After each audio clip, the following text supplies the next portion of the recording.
When thinking about exercise, are women the same as small men? No. See, it wasn't so hard. Does menopause make it harder to keep your muscles strong?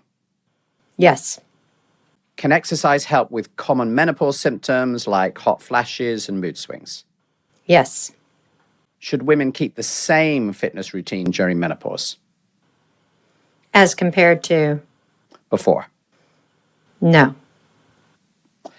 Is weight gain inevitable during menopause? No. And should women exercise on an empty stomach? And it's driven by a lot of our sociocultural constructs, right? So if you're going to go join a gym and you're a woman and you walk in and you say, hey, I want to get fit. I want to join your gym.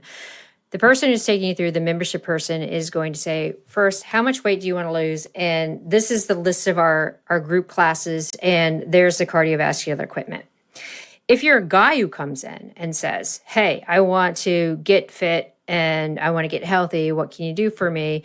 They'll say, okay, well, how much weight do you want to put on muscle-wise, right? And here's a trainer if you want a trainer.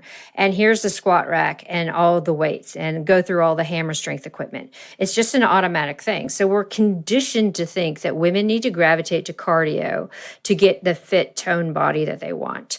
And men should be in the weight room, which is an automatic barrier when someone like me goes in and says, hey, wait, no, women need to be in the weight room. We need to be lifting. We're not going to get bulky. We're not going to turn into the Hulk. But it is so incredibly important for longevity. It's incredibly important for, glucose control, because the more muscle you have, the better you have blood sugar control. We see how it changes the diversity of our gut microbiome, so it improves brain health. And yes, you're going to look better. You're going to get some definition. You're going to be stronger.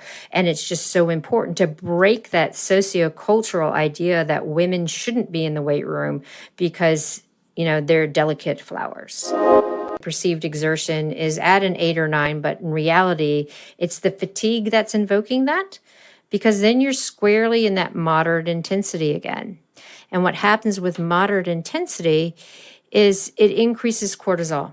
Now, some cortisol is good, but when we're in perimenopause, we are already in a very, what we call, sympathetically driven state.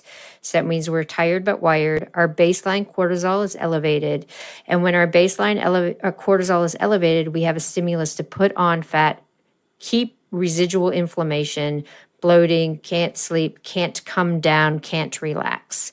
So if we're doing true high intensity interval training and we're polarizing, where we're hitting those intervals, that's, that 80% or more, and then the recovery aspect is 50% or less.